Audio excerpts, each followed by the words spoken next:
fans. It's Peter Hale and Zach Miller, and this is the Midtown Madness podcast.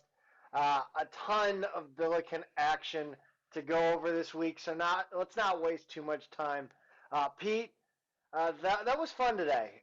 We Friday sucked, but today I think kind of made up for it, at least emotionally, if not in the net rankings. Yeah, Thursday was a rough experience. I spent that whole game just expecting us to win one way or another, and that left a pretty bitter taste in my mouth. And I had talked to some other friends about this. We know coming into the season, you lose Javante Perkins and you temper your expectations, and yet I really don't feel any less disappointed or frustrated or anything like that when a winnable game gets away. So I know there's always that conversation after one of these. Uh, it's that push and pull of like, well, we don't have him. Our expectations should be more reasonable. But at the same time, this was another game that was in hand, and man, it was so frustrating.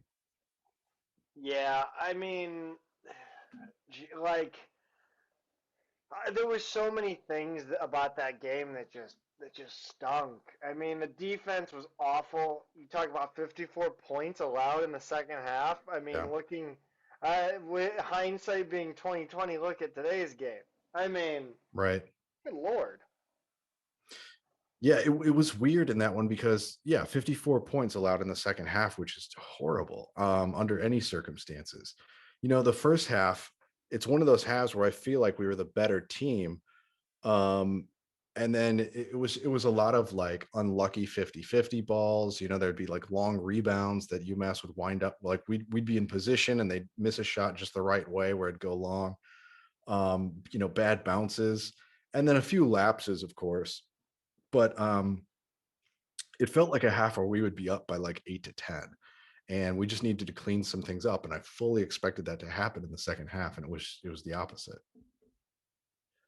Yeah, I definitely thought that is the hardest thing to deal with in a game when you're a fan is watching your team play decent defense and the UMass will take a shot and it'll just go right over a player's head who is really in position to get that rebound, and it just happened to bounce a little bit over.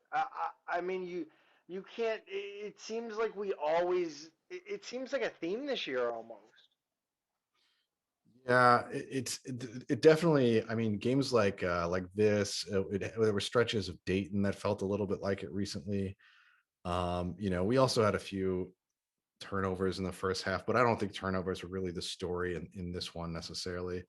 But yeah, it just kind of felt like an unlucky half, as opposed to a really bad one, which is what the second half wound up being.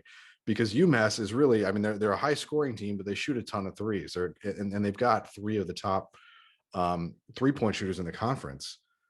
But they kind of figured out they could just take it right at SLU, and they were either going to finish or they were going to draw fouls. And I mean, it really worked. It was a pretty basic offense. You'd kind of see a ball screen and they would get SLU to switch every time. So you'd wind up with Fernandez one-on-one with like Okoro or Linson or whoever. And, you'd have Yuri guarding somebody, giving up a big size advantage. And Fernandez and their other guards were just breaking people down off the dribble, just taking it right at us. They wound up shooting 33 free throws in the game. They wound up shooting 67% in the second half, and they only took 4 threes.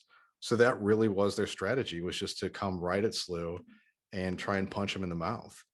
And it worked. And it's one of those that makes you wonder why they didn't start it sooner and why they didn't try more of that today or in the Sunday game, the return game. Yeah, well, I think one of the things that was pointed out was the switching. Yeah. Comparatively speaking, you look back on Majerus teams that would hedge or fight through screens, and the Billikens are kind of switching on everything. And I think somebody pointed out, I don't remember who it was, so you can maybe correct me, but I mean, I think some of it has to do with um, Martin Linson's ankle. and not being able to kind of stick with the ball handler. But yeah, I mean, Majerus, like comparatively speaking, it just didn't. It hasn't worked well the years that Travis has been at SLU. I feel like.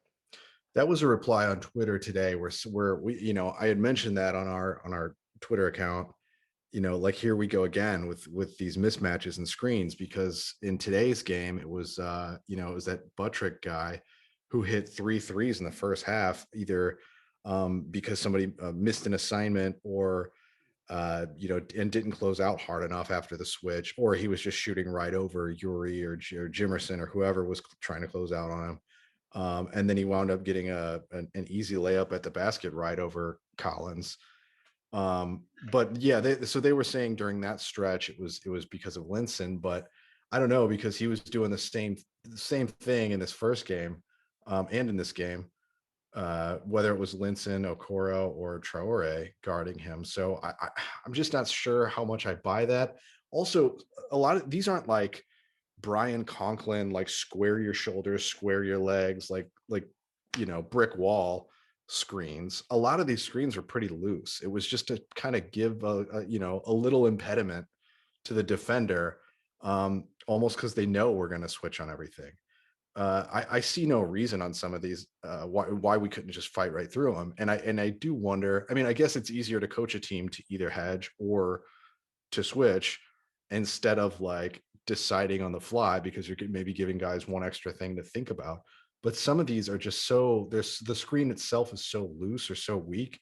I don't understand why naturally you wouldn't go right through that. And I felt like most of UMass's scoring opportunities in both of these games kind of came off of that. Yeah, I, it, it it really felt like we were, missing Linson at full capacity in that first game, and then it felt like everything was just going UMass's way. Anytime we would make a mistake, UMass was fortunate for them finishing and kind of making us pay for all those mistakes. Yeah, and some of it is guys feeling it too, right? Because Fernandez is definitely one of these guys who, honestly, for three halves of the four that we saw, he was relatively quiet. But once he starts feeling it, he really gets in a rhythm. He really likes to cross guys up, and he has kind of a. I feel like he gets a lot when he's really feeling it, and he was in that second half, and he didn't get into that rhythm in any of the first half of that game, or in the return game at SLU. So that's some of it, is when you've got him and you've got other guys who are really playing in rhythm, I guess, would be the way I'd put it. There weren't a whole lot of other factors on paper aside from the shooting stats. Rebounding, there weren't many rebounds to go around, and SLU won the battle by 23-22. Turnovers were pretty minimal. Just 11-9 there. Do you think? I mean, I know we said some stuff during the game, but do you think officiating played a big role in this first one?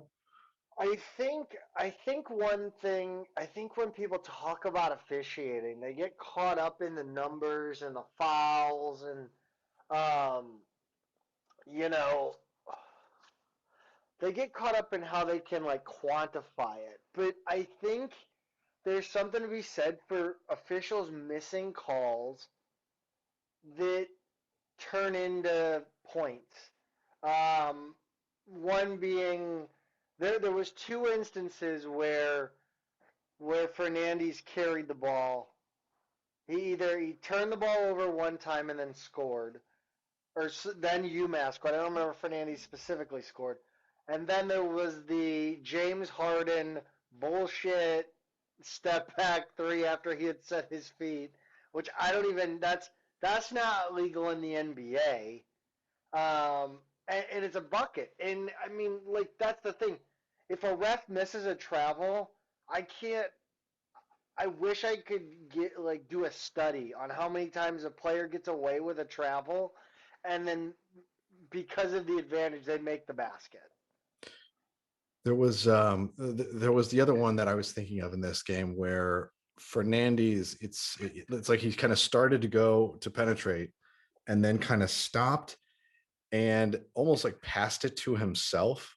Like Mm. he just kind of softly lobbed the It ball was up to the it top of the was key and then it was like when you're in the gym by yourself and you kind of flip it right. out to the side and then you do that move. Yeah. Yeah. Oh my Yeah. God. That's Yeah. almost like exactly what he did. And I was like, wait a minute. And it was one of those things that's so weird that you see so seldom. You're like, Yes. I can almost understand a ref locking up. Like, did he just double dribble, or what? What did I just see there? Like, that's just not something I can almost understand that. But like right before the half ended, they called Collins for a carry, and I was like, well, wait a minute now. It If was you're gonna call that nonsense with like 3 seconds left in the half, what are we even doing here? as a fan when you're watching games, it's like that old the old definition of pornography. I can't define it, but I know it when I see it. Yeah, And when something doesn't look right in a basketball game, it's probably a violation. yeah, I that's true. I think yeah, sure, Yuri Collins should have been called for that travel, 100%. But Yeah, so should Fernandes be called for two travels and a double dribble. I yeah, mean, it's just, and those are the things that they end up being backbreakers, and that's where I think like people don't understand when teams complain about officiating, it's generally not the foul disparity. It's the what'll happen is the ref will make a foul call and it'll be like an and one on one end or um, you know whatever, and then when they bring the ball back down, they'll call a touch foul, and you're like, well, that's not exactly making up for anything. yeah. Yeah, right. Or even worse, it winds up being somebody's second of the first half, or like their fourth, or something like yeah. Yeah, like Yuri Collins, like that was another thing in this game. How many players had like three fouls in the first half and then Right. four early in the second, right? You have Collins with four, Thatch with four, Okoro was in foul trouble, Hmm. Nesbitt had three, Traore had three. Right. Linton wasn't going to play a lot of minutes either, but he had two. So these fouls against the Billikens put them on the bench, whereas the fouls called against Massachusetts didn't really hamper them as much as I felt the calls against SLU, hampered us.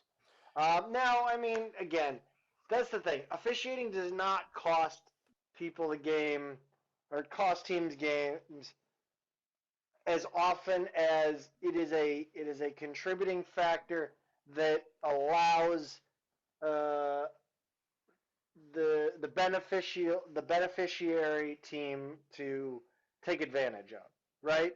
That it's when the officials make mistakes, and then again Fernandes hits a three, and it breaks it's at the end of the shot clock, or it's that kind of stuff that it compounds over time, Right.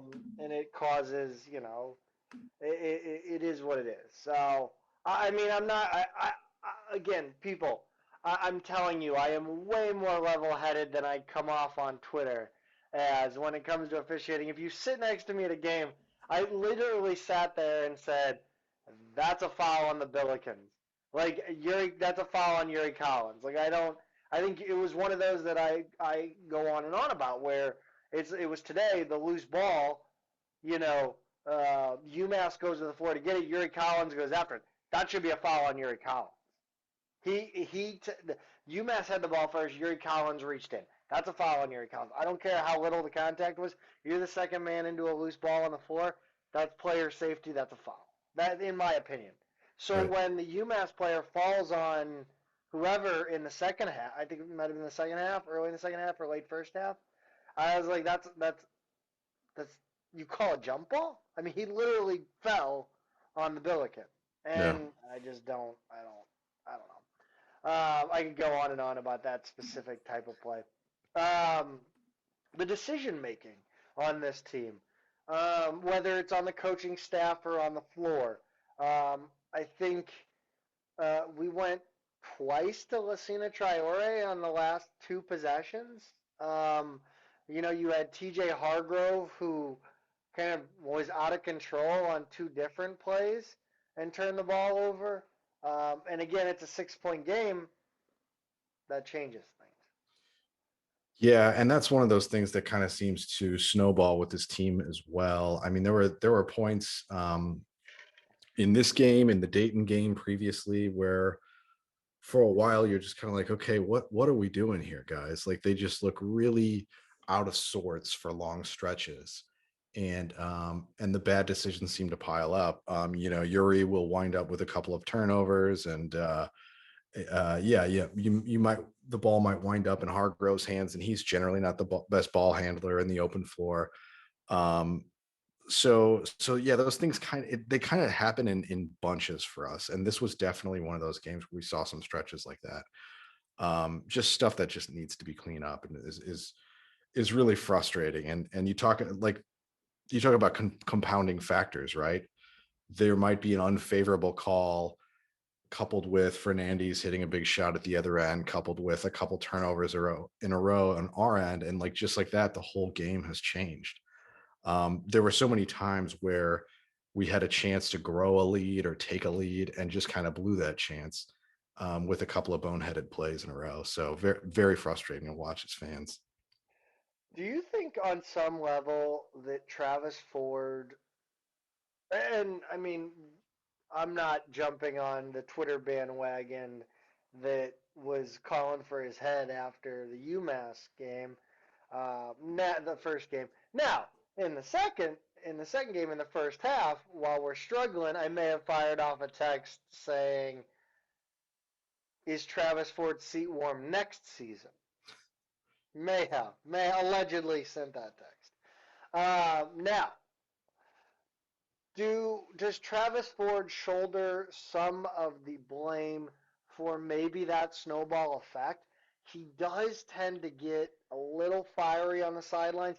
He does tend to be one with some of the players where he will take them out. He does have a hairpin trigger, especially with TJ. We saw a little Twitter action from Terrence Senior, not happy. By the way, if you're listening, Terrence Senior, don't tweet. Don't tweet. Um, to steal the line from Kevin Costner in Draft Day. Don't tweet. But yeah, I mean, do you think that maybe his reactions to some of the mistakes don't work well with some of the personalities on this team? That I mean, there's always going to be some of that, and as head coach, you're always going to be the primary, responsibility haver in these situations. But at the same time, like having been on the sideline for 4 years and watching practice every single day, and then you go out into a game and for 40 minutes you watch guys do exactly the opposite of what you taught them, or just like fail to execute or just make mistakes, maybe because things just get out of hand early against an opponent you weren't quite prepared right for. There's a lot of variables. The frustrating thing is when you see the kind of mistake that happens in three straight games, for example. um, those are times where I kind of wonder, what's being addressed or not addressed in a film room. So it's just it's hard to say. I mean, sometimes it's the player. We had, again, back from my day, like we had players who would kind of just do the same things over and over, and no matter how many times you try to work on a guy with something, they were just hardwired a certain way, and just didn't have it in him. So I don't know how much is his fault versus an individual player's. I think a lot of these, I tend to go more toward. I find it hard to believe that a coach who spends so much time with these guys has not taught them certain lessons, right? I mean, in the moment they have to make these decisions. Um, and maybe they have a tough matchup that night and the defenders just kind of gotten to them or whatever. But the players got to execute. It's college, and it's high level college ball, and they've got to know by now um, how to clean up some of these things. Yeah, I mean, I'm surprised that I made it to the end of that game. Honestly, the UMass game on Friday night, considering how early I turned off the Dayton game. Yeah. But I think it does make you wonder. This game was obviously not I guess a makeup date. I was gonna say a rescheduling, but what if this game's played on December 30th? Yeah. How does that change things? I don't know because I go back and forth on something like that. I think like we would have been coming off a shorter break at the time. Same for UMass. And we've both got a clean slate, heading into conference. UMass has obviously had a really rocky non-conference. Um, at the time, SLU had been coming off. I guess Auburn would have been probably our last game before that. Because Drake was canceled. So I don't know how that changes things, but it is kind of an interesting thought experiment. Like, what if we do play this game at that time? Who knows? I'd like to think we wouldn't have given up 54 in the second half, but I really don't know. Just kind of fun to think about. Nevertheless, I mean, Jimerson found a way to be effective in this one. He goes for 23, scored 7 of 16 from the field, 2 of 5 from three, and he's 7 of 8 from the line, 3 assists, no turnovers. So he just had a really clean game. Thatch was really good in this game. 20 points, 5 rebounds, 4 assists.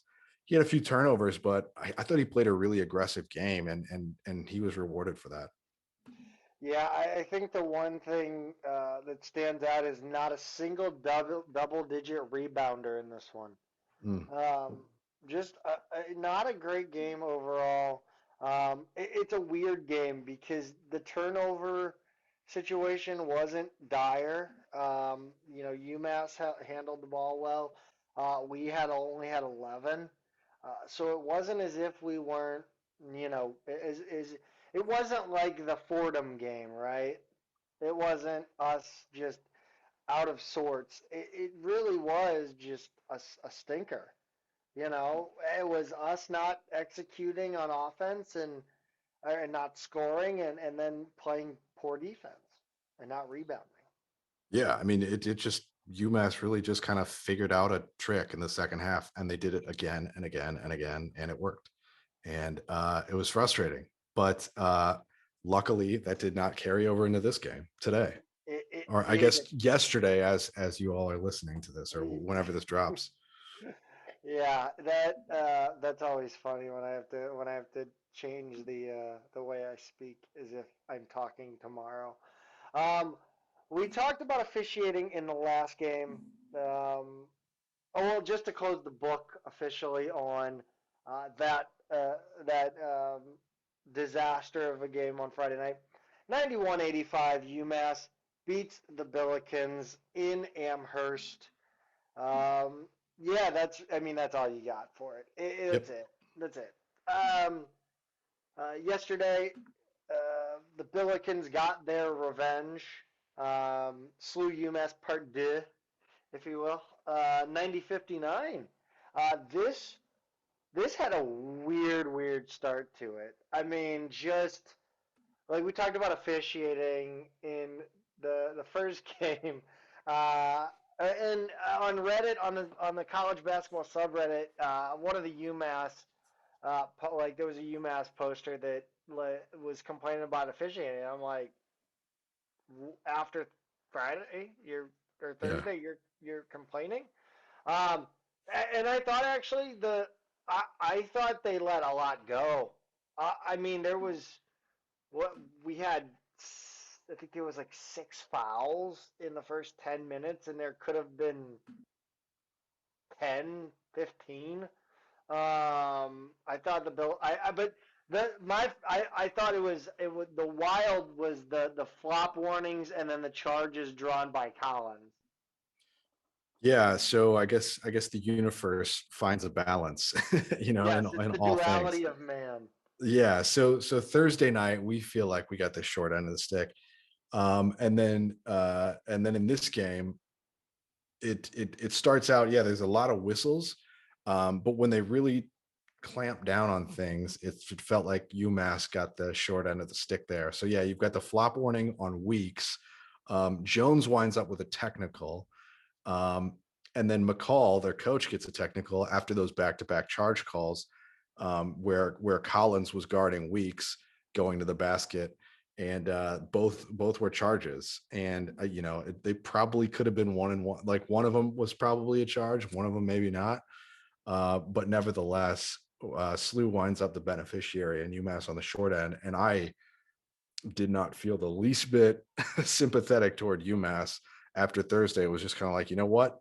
You win some of these, you lose some, and sorry for your bad luck there. But I don't think in the end that was a deciding factor in this game. No, no, not at all. I thought, to be fair, I thought the deciding factor was I thought the nail in the coffin, not to get ahead of ourselves, but the nail in the coffin in this game for UMass was Yuri Collins driving to the hoop, layup, bucket. Kelly tries to make like a baseball pass or a 3/4 length chest pass, and Yuri Collins steals it and brings it right back. And then I think we scored again there. And I think that was it for UMass. That was like UMass has no answer at this point. I think it put us up like 13.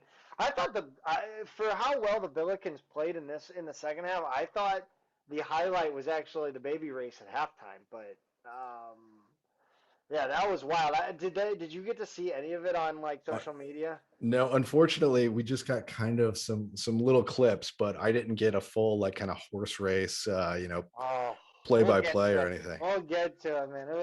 It was wild. I forgot how much fun the baby race was. I'm so glad that was back this year.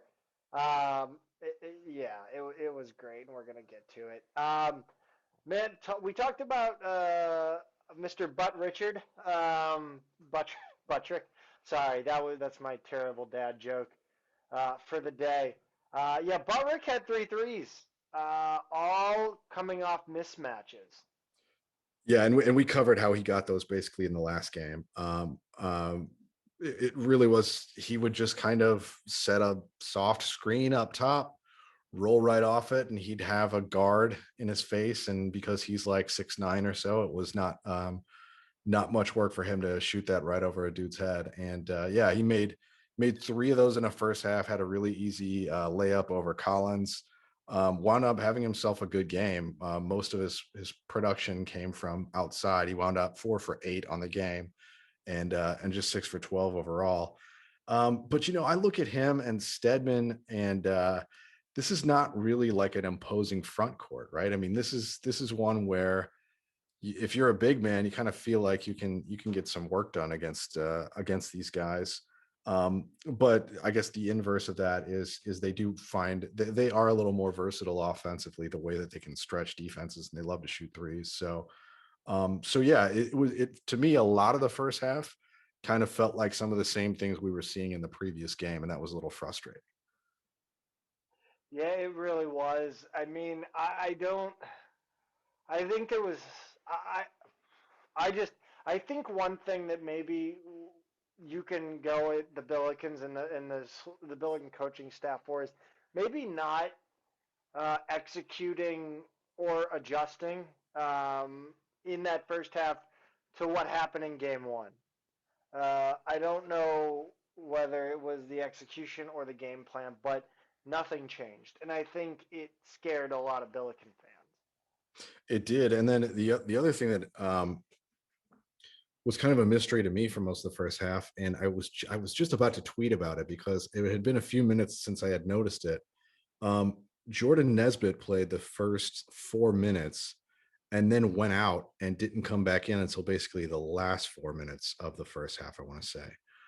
And yeah, I don't know if it was even 8 total minutes. It maybe a little bit less on each end, but regardless, when he came back in the first half, UMass was within a basket. I think it was like a 2 point lead at that time.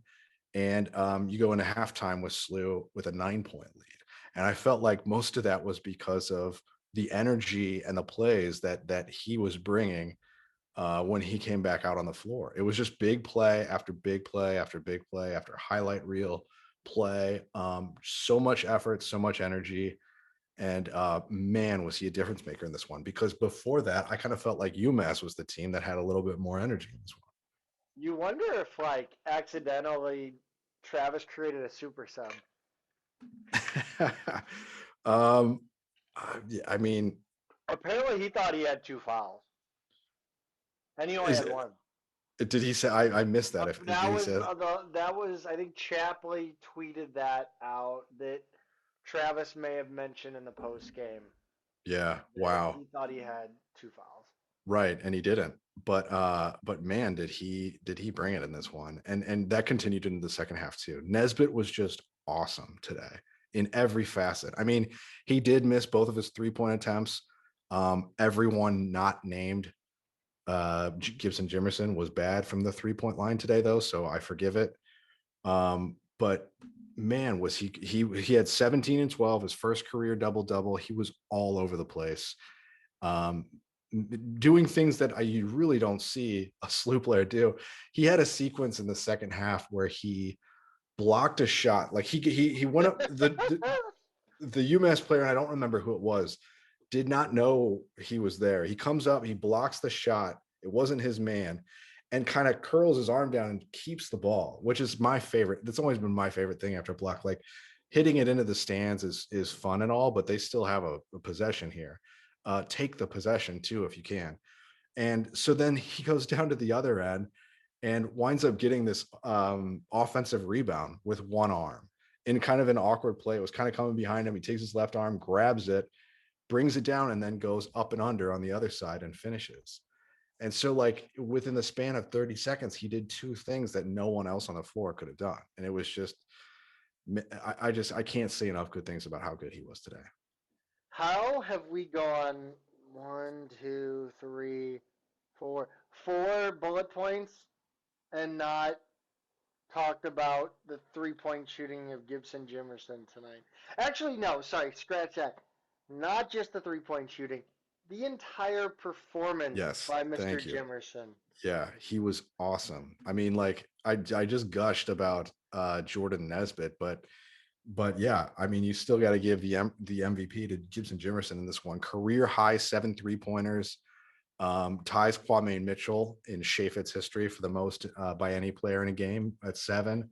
SLU has only had, looking at our record book, I think the all-time record for threes in a game is 8, which was Tommy Liddell against Temple in 2007. And then it's only been, it looks like, 8 or 9 other times that somebody has hit 7 in a game. So he joins people like Kwame Mitchell, Reggie Bryant, Erwin Claggett, Justin Love, a few others as guys who hit 7 in a game. He winds up with 31 on the day. It was his career high in points as well. I think that's only like 76 or so games ever that a Billiken has had 30 plus points. He's 11 for 17 from the field, so he's not just getting it done from 3. And then he went 2 of 3 from the line. He was just incredible in this game. Yeah, I mean, like, what do you contribute, or what do you attribute uh, the amount of openings he had? Because it seems like he struggled to even get 10 shots off from 3-point range in a lot of the games this season. UMass is a bad defensive team, is what it comes down to. I mean, like, I would love to say he figured this or that out. He played the same game that he always has. And I think we talked about Boston College was the last team where he really had a lot of looks from 3. And I think he went 5 of 13 in that one. But UMass is just not a good defensive team. I don't know. I don't know how else to put it. They shoot a lot of threes. They let teams shoot a lot of threes. And today they couldn't hit. And honestly, we couldn't hit either, because Jimerson was 7 of 10. And that means the rest of the team was what, 2 of 20? Yeah, 2 of 20. Because you have Collins, who goes 1 for 6, Nesbitt 0 of 2, Williams 1 of 6, Hargrove 0 for 6. So that's 2 of 20 for everybody who's not named Jimerson shooting threes today. So UMass was better than the rest of our team for sure. We just had one exceptional player today, and I didn't see anything different from him today than I did all year. He's been that good all year. He's just been better defended in other games. I know the math doesn't really, or the math doesn't equal the reality, but without Gibson Jimerson, we're UMass. Look, he had 31 points. We won by 31 points. Right. Yeah, We yeah. are UMass without Gibson Jimerson. Just Yeah, let that sink in. I know what you're saying, but that is kind of funny to think about. He's the difference between a tie and a win here. But yeah, no, I mean, yeah, he was great. But again, he just played his game, and UMass let him have it. So credit to him for taking everything that was given to him. I thought he was fantastic. I also don't want to go without mentioning Yuri Collins, who had 12 assists today and only one turnover. And it wasn't just an outstanding performance in one game. 12 is a huge deal. And we probably, if he didn't set the single game assist record earlier this season, we probably would make more of that. But he moved up to second place in SLU history in assists. He's now at 432. And so he only needs 5 more to pass the all-time record holder, who is Josh Fisher. Today he passed Charles Newberry, who was second with 424. So Yuri should probably own this record by the time our next game is over. And probably own it forever. I mean, if he plays out his full career here, he's gonna put up a number that's gonna be hard to reach. That's for sure. Especially if he'll get an extra year, right?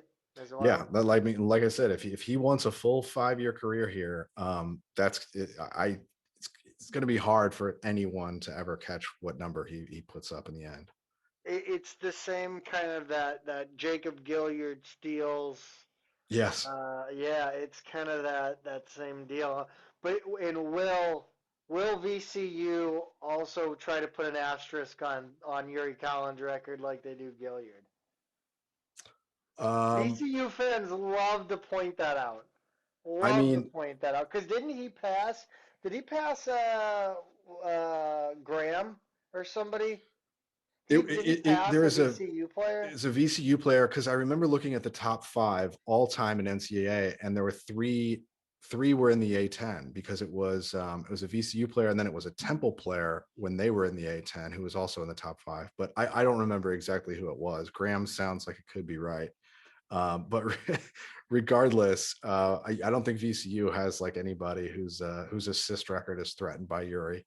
Nonetheless, in SLU history, I think it's going to be a really whatever he does in the end, it's going to be nearly impossible to overtake. We have Jacob Gilliard is all-time leader. Briante Weber, he passed Briante Weber. And then Pepe Sanchez. Yeah. He passed him as well. So I mean, they were none too happy with Jacob Gilliard getting that extra year to pass Briante. I mean, that's life. Yeah, I think we need to talk baby race though before we get into that. Yeah, let's do it. The end of the second half, because I go out to Twitter because John Bell needs to be recruiting the winner of this baby race for the track team because I think he broke the all-time record for fastest baby race performance. It was just unbelievable how fast. This might have been a record participants too. I always thought there was maybe 10. I think there was at least 20. There was at least 20 babies in this race. It had everything. It had babies who didn't move. It had the Usain Bolt of babies. It had a baby that stood up in the middle of the race and started walking. Yeah, there's always one of those. Yeah, shout out. I think that was Steve Lestman of the band. I think that was his kid that did that. So I think shout out him. But it was the baby race. Do other places do the baby race? Do you know? Is that a I not that similar I've seen. specific thing? I think there are, but not that I've seen. Because I like most of the other games that I get to are at Xavier or at Dayton or around here, and nobody else around here does a baby race. I know that. But I can't think that SLU's the only one. When will they come for the baby race? When are they going to start protesting the use of humans of minors as entertainment for large crowds? Like This is this when is are we one gonna? I think this one's safe. Everybody likes it too much, I mean, like it is. It's pure joy watching these babies do this thing. Do we know who the winning parents were? By the way, is it anybody who's like a I didn't see anything. all right? Yeah, I didn't. I kind of watched it and then went about my halftime. Okay. But it was a sight to behold. This baby just crush all other competition. So It this was this is like impressive. high school class of what 2039, 2040. Good Our lord. our coaches The got to NCAA be. might be dead by then. I think that's probably true, but I think our coaches, on that scholarship chart, they've got to figure out who this baby is and get it out to that year. And Can we you know, sign him to a name, image, and likeness? I mean, if it really is the Usain Bolt of babies, I mean, that's got to be marketable. It was absolutely nuts. I love the baby race. It's the best thing they do. Also, again, I don't under again with things that we do. The baby race is top of the line, Hmm. right? Bottom of the barrel is the fact that we cannot get the flames out for intros every game. What is stopping us? Is it the cost of natural gas? I don't know. Like, I don't understand this. This does not make sense to me. You have these fire things. Just shoot them off every game. Like, why does it? What? It's 30 degrees outside. Let's warm up the place a little bit. Yeah, It's not middle of the summer here, guys. I mean, yeah, that's a good question. It's not one that I'm afraid I know the answer to, but it's my issue with the presentation, right? yeah, Like, why? Like that's it comes off as lazy to me. yeah, you need the same intro all season. Absolutely. Yeah. Um, let's talk about the finish to this game. What at one point in this game, I think my favorite stat of the night, besides 7 of 10 from three, is that with 3 minutes to go, the Billikens had 5 players on the court. Between them, had 3 points, three of the game's points. So they had Andre Lorenzen, DeAndre Jones, Brandon Courtney, Markai Strickland, and no, I'm sorry. They had I think it was Rashad Williams, Markai Strickland, Brandon Courtney, Lorenzen, and Lassina Traore on the Yeah. court at one time. There was 3 points that had been scored in the game among that crew. That is wild. I had told you this, and I kind of tweeted about it as well. I loved the minutes that these guys had together out there. They were just having so much fun. There are always these games where you get the walk-ons and the freshmen, the guys at the end of the bench and at the end, and sometimes they just look kind of like panicked. Like They this do is the their Mark Titus. They yeah, hide in the corner. it's their only shot. That they can't quite. How do you ever get in a rhythm when you haven't played all game, let alone all season or something? But these guys were just having a blast out there, throwing each other alley oops. Brandon Courtney, 2 rebounds in 2 minutes. I don't think anyone else in the NCAA has that kind of production. That's a 40 He's rebounds per 40 minutes average. He's a machine out there. he is an efficiency. He is a in a he is the most efficient rebounder in the NCAA. Yeah. And it was an extremely athletic rebound and stick back too. It was great. It Uh, was perfectly timed. I mean, I think he caught everybody off guard, maybe even himself, and was smiling ear to ear after he finished it. I don't know if his celebration was quite to the level of Traore's after his dunk. What can you tell us about maybe how Travis Ford felt about that one? if looks could kill, Travis would be on trial for murder. We'll just say Lucina's calling the locksmith tonight to put a couple deadbolts on his dorm room, on his apartment bedroom door. Look, I Uh, mean, I said this before, but like this is a guy we just had that great article about him, written by Carter Chapley. That he's been kind of a mystery, and yeah. now we know a lot more about him. He grew up playing soccer. He's This is from a take. This is a take that hasn't. This is fresh yeah. because nobody said this yet. He is a soccer player by his upbringing, by his country's culture. He's from the Ivory Coast. Um, he played soccer his whole life until about 5 years ago when he kind of switched over to basketball as he grew too tall. Um, when a soccer player scores, I mean, what do? They don't just kind of, walk back to the half line and set up for the next. I mean, you gotta do a little celebration. He's got that big dunk, loose flying high. He's on the floor with the other freshmen, and he only can, what I can describe as danced a little jig in the lane. Like somebody came up to him to kind of like bump his chest, like high five him, and he kind of pushed him off, faces the SLU bench, and does a little dance. And then gets teed up for it. And like you said, Travis shoots lasers into him. But it made me happier than anything else that happened today. It was absolutely incredible.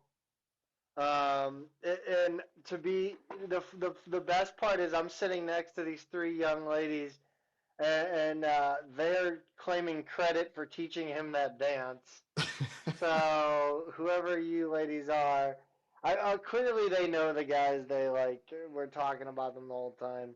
Um, but yeah, apparently the, it was it was so unexpected, and I felt like it was like something. It would almost seemed it was like it was planned almost, because you if you watch the bench was like doing it with him. Maybe it's something I think we've got to this merits more investigation on our Yes, it part. I does. think Brian Cunderman, we need Basil Traore on the pod. yeah. We Yeah, need to talk to him. let's figure out what this is all about. It's, But yeah, it was great. And yeah, I mean, anything else you want to say about this one? We've spent a lot of time going over this game now. So no, I let's mean, put a pin in it. I thought I was very intrigued. There was a lot to be intrigued with in the garbage time. I thought. I mean, like I love that Rashad Williams just kept shooting because that's the kind of player he is. Yeah. So that was good to see. I thought, um, Andre Lorenzen had some like just his body movement and his language and kind of the way he moved, the way it had a very, uh, it had, it was just, it was polished in a way. I thought there's something there that could be, uh, what do you, I mean, I guess not Yeah, molded into yeah. So molded. Thank you. I There's I I there's some agree clay there completely. that could be molded. Yeah, I agree completely, and I feel bad that this is what his second year now, and he's wait, is it first or second year? Why am I forgetting this? Anyway, he's gotten hardly any minutes, and um, I every time he's out there for 2 or 3 minutes at the end of the game, he makes the exact right pass. He's in the right place at the right time. He moves well. He shoots well. I would love to see more of him, even if it just means 4 or 5 minutes, and maybe in games where he's, not as expected to play. Maybe when it's not a blowout. I do. I honestly, I agree with you completely. I think there's something there. Yeah, I'd like to see him maybe get. I mean, Lucina's play. He's put forth minutes. I felt like, you know, I just, I don't know. Lucina tries hard, and he pulled down 6 rebounds in this one, 4 points. I'd love to see Lorenzen get a few minutes, some real minutes, maybe at the end of a first half.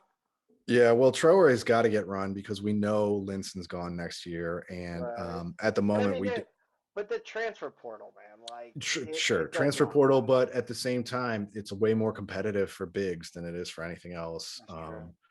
So anyway, yeah, I think he's got to get some minutes just because he's young, he's raw, he's so raw offensively. He had an offensive rebound today, and wide open could have just put it back, and instead he turned around, passed it, Mhm. and I think it was Jimerson who came in and then was called for a charge. Mhm. And it was just like, oh, put it up, big man. So he's not just raw offensively. I think he's still developing the confidence offensively too. So yeah, I mean, he definitely needs minutes. And I also want to push back on anybody who, especially in the last game, it didn't happen as much in this one, even though he shot more. But in the last game, people were like, what is Rashad Williams doing? Why is he? And it was like, if you are surprised by what he's doing, you don't know anything about Rashad Williams. This is who Yeah. he's always been, a chucker.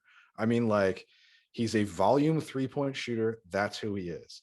Um, and so if you're not comfortable with them, then you just don't want him on the floor. If he's out there, as far as I'm concerned, go shoot.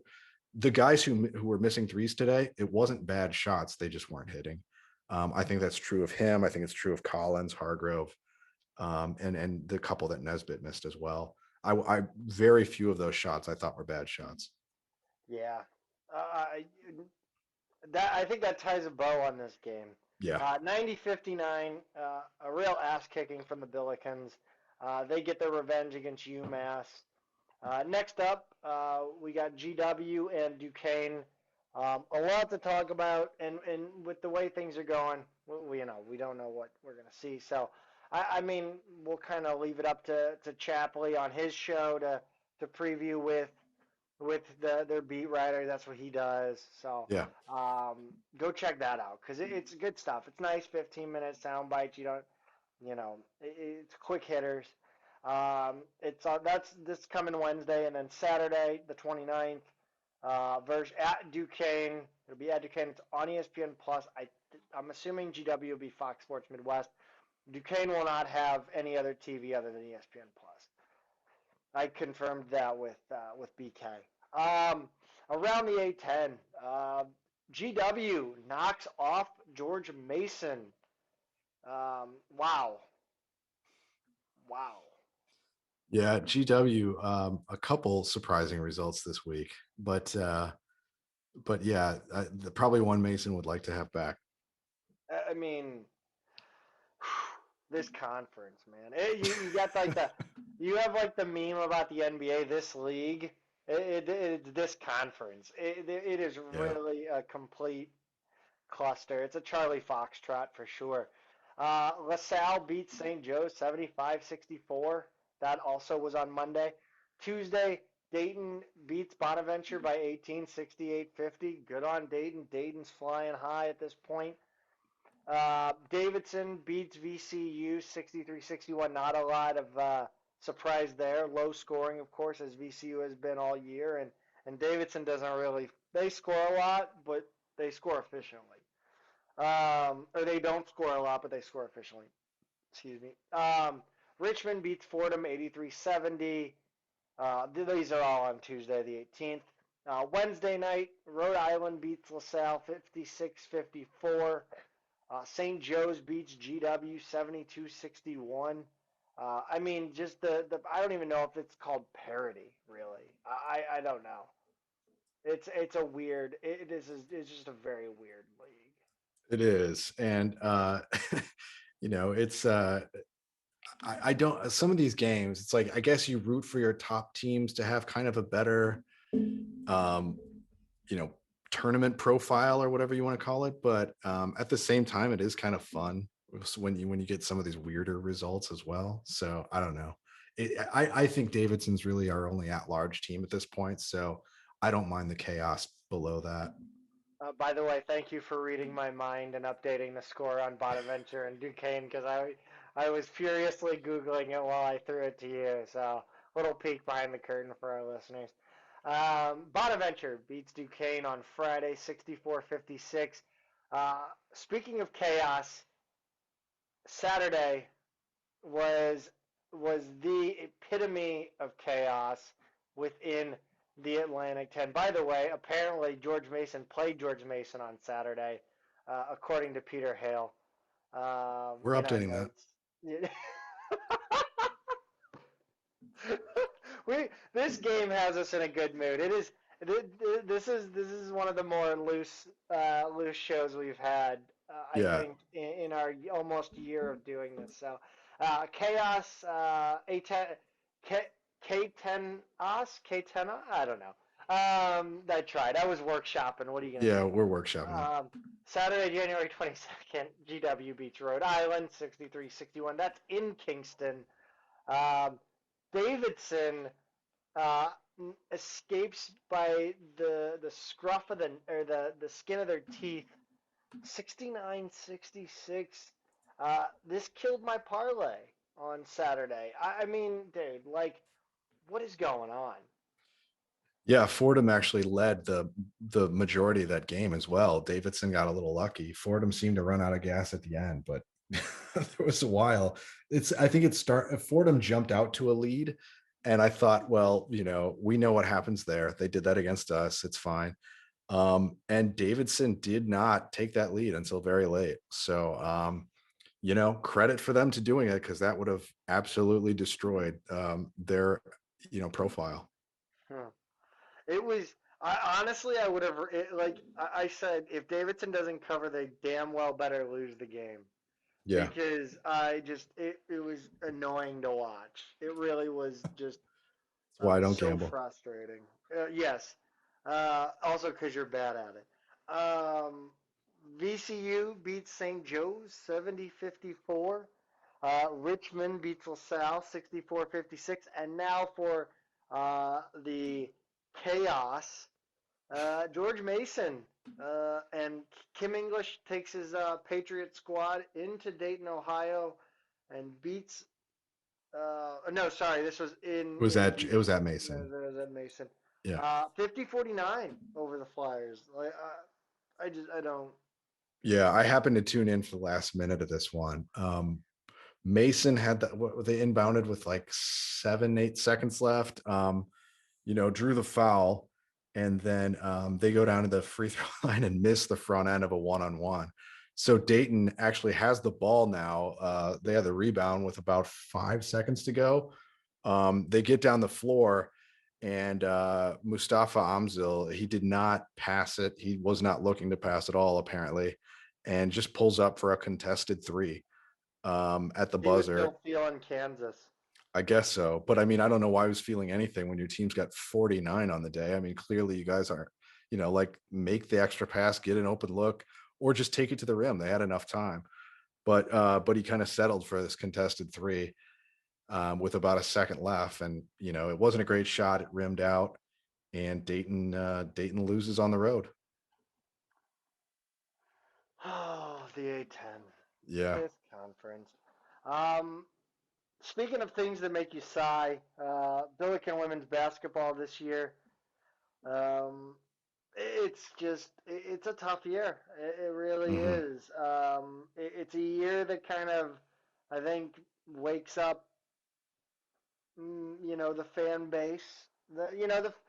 I guess I would say the fan base being the men's fans that kind of follow the women, cursory. Um, but they did have a gutsy win, uh, 77-75 OT over Bonaventure. I tell you what, Kaija Harbison really was special in this game. That is the one thing that I will say about this Billiken team. Kaija Harbison was unbelievable. Yeah, she had a career high 36 points, 12 of 23 from the field, 3 of 5 from three, and 9 of 10 from the free throw line, including a three with 4.2 seconds left in regulation and a layup with under a second left in overtime. It's safe to say, like you said during the game, she put the team on her back and is solely responsible for this win. Yeah, I mean that. Geez, there's nothing more you can really say about her. She was outstanding. She surpassed Teresa Lish's, or she didn't. No, She she's came now she came second. one yeah she came 1 point short of Therese 37 points at LaSalle in '09. Anytime you can put your name up there with Teresa Lish, I mean, you deserve it. Fourth Billiken women's player to hit 1,500 points, and she's gonna go further than that as long as she stays. Um, yeah, I mean, it was a game where the Billikens took a big lead, uh, let it um, let it go, but ended up recovering and pulling it out in OT. So um, not really much more you can say.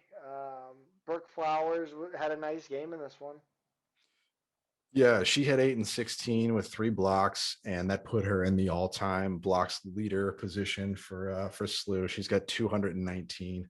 Natalie Mcneil had her second ever double double with 13 and 10, and they won the rebounding battle here.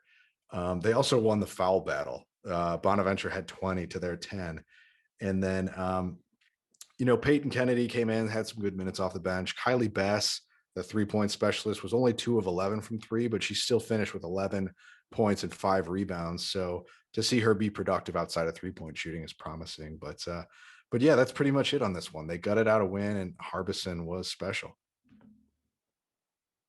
The duality of this team, though, Saturday the 22nd, they took on Duquesne and dropped a 71-62 decision. Uh, yeah, I mean, tough game. Duquesne, another under 500 team, and the Billikens just couldn't get a win. Yeah, this was, I think Duquesne was only up 2 at halftime, and then they wind up outscoring SLU 22-11 in the third quarter. And SLU, they did outscore them in the fourth quarter, but didn't quite have enough in the tank. And I think that's kind of the story of a lot of games this season that we've seen. SLU with kind of the short bench, more or less runs out of gas. And Duquesne just kind of had a little more than them. This one is really all it came down to. And that's also illustrated. SLU only had 5 bench points. Kylie Best played 18 minutes and didn't attempt a 3, so I think they probably had her pretty well scouted. Harbison had a good game with 21. Flowers, another big rebounding night, 6 points, 14 rebounds. McNeil had 10 and 7, and then Marissa Warren had a good game with 15 points. So as well as they rebounded in this one, and they just a little sloppy, turning it over 16 times, and Duquesne held onto the ball really well. So came up short. They're going to have games like this. Duquesne was a winnable one, and you hope more of these start going their way. Yeah, this is a season where you set up with Lisa Stone has done a great job rebuilding this program. Not even just rebuilding the program, building this program, because really there was no foundation. Um, you know, I mean, Shimmy had some success. Shimmy also really kind of was her own worst enemy in the end. Kind of not running off players, but a lot of players left on account of Shimmy. And there was it was a very tumultuous tenure here at SLU. Um, it's just the way it was. I'm not gonna sugarcoat it. I'm not gonna lie to you, tell you, it was all roses. You can go watch the Gray Seasons for yourself. It's on all platforms. I think it might even be on YouTube for free. It's right there in black and white, literally. That DVD's in black and white.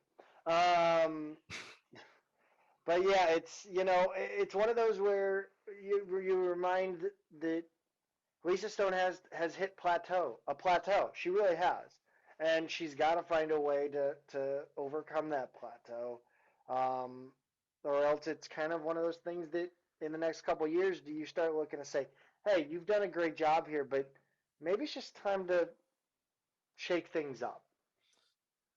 I think I still think this was an unlucky season with I don't even like saying it's like one of those things when I've said that like the athletic department as a whole. I don't even like to say like you know how they do a release like have mutually agreed to part ways. Like it's the literal embodiment of that. It's like it's like maybe some new blood. It's been a while, we've plateaued. You've done it, but we see hot bigger things, and we're gonna try to go a different way. It's not that you've done a bad job. It's just that we want to switch things up. I tend I to be think a little. she's got a lot of. Sorry, I don't mean to cut you off, but I feel like I kind of overstated. But I feel like she's built up enough equity that she should get another 3, 4 years. See where she can go. Oh yeah. But I think it's one of those things where you have to have that conversation. Yeah, I think this was an unlucky season with all the injuries and Absolutely. kind of bad breaks that they've had. I think I don't hold that against her at all, and I think you see how next year goes, and then kind of what they build behind. Hmm. I think I'm probably at least 2 years away before saying that. Sure. They definitely need to make a change. And I like the players she's got coming in next year. She also Yep. has a commitment in the 2023 class, and I think that player, she's a point guard out of Wisconsin. I think that's the player who might be not necessarily the next Harbison, but that key player to build around. So I think I want to see what she does over the next few years. Sure. Um, and I think she had them the last couple years better positioned than any coach previously to actually have a shot at getting in the tournament, which, as a reminder, is something this program has never done.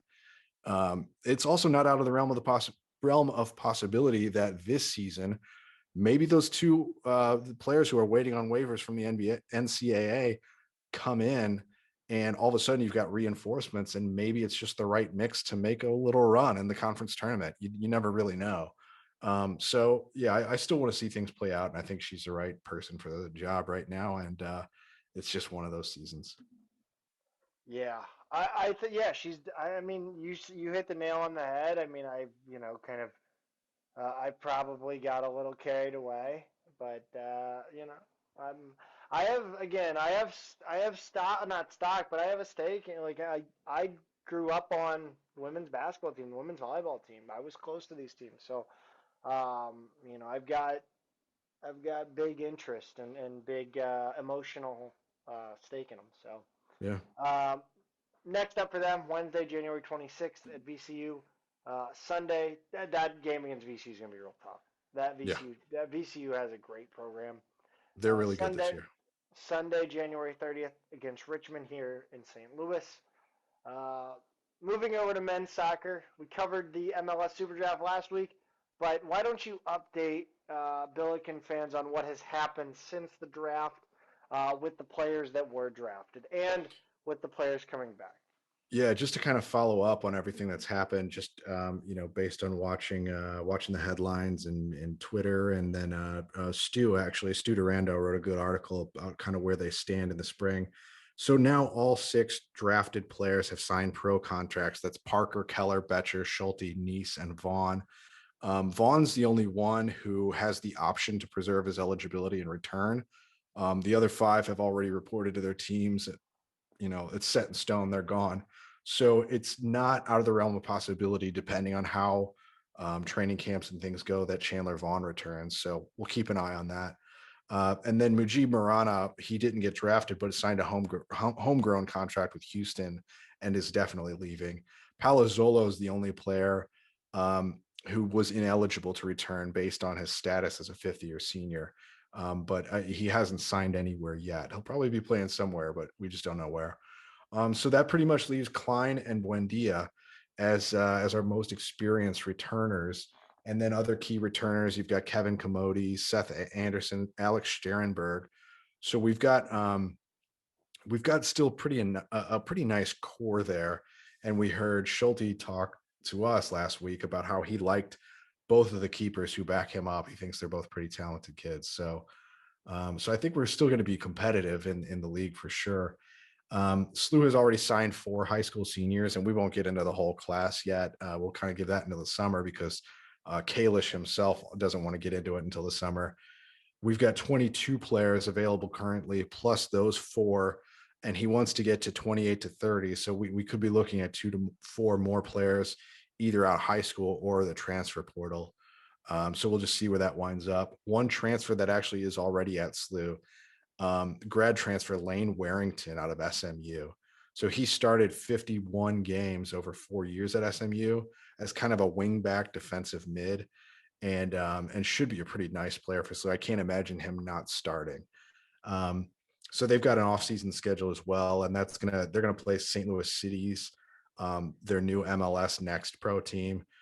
They're also going to play Indiana at home, and then they've got a game lined up with Xavier at a neutral site. So they've got some good spring games, and yeah, we'll keep everybody updated as we get new commitments and signings and everything. But it seems like Kalish kind of has this program set up to keep cycling in, even in years like this where we lose a lot of key players to the pros. There's going to be a lot of talent coming through this program, and I think we're going to be kind of the class of the A-10 for the foreseeable future, in my opinion. Yeah, I'm excited to see where it goes. I mean, Kailash has such passion for this school and this program. This really, truly is his dream job. As long, I 100% believe that if he continues to put teams in the NCAA tournament year in year out, put teams in that that's his job until he Yeah. decides to hang it up. I don't see him moving on. I'm sorry. It's his job until SLU tells him it's not his job. Hmm. It's not going to be. He's not going to leave on his own accord. Yeah. Or That's I mean, all I'm or unless a higher level poaches him. Oh no. You don't I think think so? no. Well, unless it's. I mean, I think the only option would be like like MLS, a manager, like a head coach. I don't think he would go to another school. I think this is his college dream job. Oh, when I said higher level, I did not mean like the Pac-12. Yeah, no, I Oh, meant yeah, no, I mean there's an MLS team. Like if Norwich City comes calling, I would probably I would get I worried. think Everton's looking for a coach right now, so I hear. You never know. What's Ted Lasso doing? Um, well, we're gonna give you some quick hitters. I'm gonna let you take track and field. I'm gonna hit swimming and diving and tennis, and then we're gonna have one more little. I'm not gonna tell you what the last dot is, but Peter will get into it. All right, let's hit track first.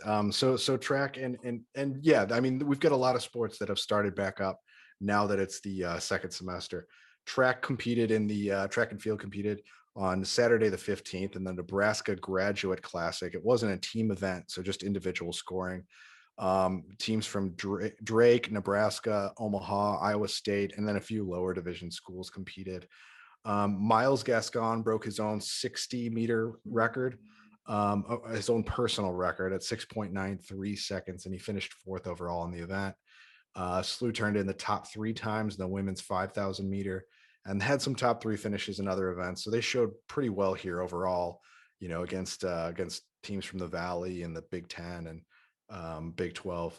And then this weekend, they competed in the Indiana Gladstein Invitational. So this was another non-team scored event, just individuals. Megan Kress won the 5,000 meter with a personal best, 9:53 and 32 hundredths. Emily Nichols won the 400 with a time of 59.59. And then the men finished first and second in the triple jump. And, there were a handful of other top 5 finishes for both teams. So their next meet is the Mayo Invitational at Notre Dame on February 4th and 5th. So if you're a track junkie, be sure and follow what they're up to. Swimming and diving. Saturday, January 22nd, they had a split meet at UMSL. Women won 8 of 11 events for a score of 146 to 65. Men lost 107 104. Next up, their last regular season meet at home versus Maryville on January 29th. That'll be the senior meet. I forget. I roomed with I don't remember. I think he's a swimmer. And they have this SLU Dun Club, and that's kind of what they call their like the seniors that are leaving. Um, so yeah, they do a thing. They have like their own little quirky thing that they do. Tennis, the men lost 7-0 at Wichita State, and the women also lost 5-2 at Wichita State. Freshman Lucia Taj and Lizzie Barlow won their first collegiate matches. Both teams will remain in Wichita and face Oral Roberts on Wednesday. Now over to sports adjacent news. Yeah, so not esports, but we kind of teased this on Twitter a couple weeks ago. SLU's chess team is just baller. I mean, they're like the top college team. This is like one of those things where like the coach just follows everybody around and then everybody like isn't it like there's a Yeah. guy yeah, it's kind of like the Coach K. He goes wherever and then all the grandmasters show up. So if I may be getting some details wrong here, but I think what happened was, so Texas Tech was kind of the preeminent chess program in the country for a while. In 2012 or 2013, um, Webster University in St. Louis basically poached the coaching staff and the entire program. So basically every player and every coach from Texas Tech just up and went to Webster. I don't know what the arrangement was or anything like that. It was kind of written about at the time. It's unheard of in any other collegiate sport, just because it's way more complicated. Even in pro sports, I don't think you could just move players like that. Um, and then I think that is the coach who's now at SLU. I think SLU pulled him over because Rex Sinkfield, am I saying his name right? St. Louis billionaire and SLU benefactor is just a major chess, fanatic. And so SLU's got the top program in college um, currently, and they just won the Pan American. This is a week ago, but they won the Pan American Intercollegiate Team Championship. So they call it Pan American because it's teams from all over North America, including like the Caribbean and Latin America, mostly U.S. colleges, but still. And SLU won the thing. Their biggest contributor to the championship was Dutch Grandmaster Benjamin Bach, who scored 5.5 of 6 points. And we're not going to break down exactly the scoring system because we don't understand it. But regardless, SLU placed first of 57 teams, including Texas Tech, which I mentioned before, UT Dallas, which came in second and third. And then you also had Webster in this. They put a couple teams in, Harvard, Yale, many, many, many more. SLU's B team actually placed 11th. So just to give you an idea of how good they are, they win, and then 10 spaces down, their B team comes in 11th out of 57. Um, so just really impressive. So basically, this was written about in the Post-Dispatch recently. St. Louis is the de facto chess capital of America. It was just announced that the U.S. Chess Federation is relocating its headquarters to St. Louis to go alongside the World Chess Hall of Fame, which is now here, and the esteemed St. Louis Chess Club over in the Central West End. And you've also got two elite college programs here, so it's pretty cool to see St. Louis become such a hotbed of chess, and SLU is at the absolute forefront of that. So I mean, you've got the hit series on Netflix, The Queen's Gambit, and SLU's right in the mix, of this new chess craze that is sweeping the nation. What Just what great to is see. what is up with St. Louis and just being like the destination for wacky things? Like, not I'm not saying chess is wacky, but like just like these weird, not weird, but like niche like I I interests just I come love and it, they man. plant in St. Louis. I don't know. It's wild. I like it, man. I No, mean, it's we you great. know we It's super lose we lose the NFL, we pick up chess, chess. high Yeah. level chess. I'm all Fill about the it. dome, you know. Did they ever find Bobby Fischer? I know they were searching for him. Boo. It's late. Let's wrap Um, this up. yeah, that wraps up the week that was in Billiken Athletics and chess. Follow us on Twitter at Midtown Madness Pod or at Midtown Mad Pod. At Peter is a tweeter. At Zach Miller MMP. We also appreciate any and all suggestions you might have for the show. So tweet at us if you have a suggestion, a segment we could do. Um, bring it. We're all ears. Please go to subscribe to the show on all platforms.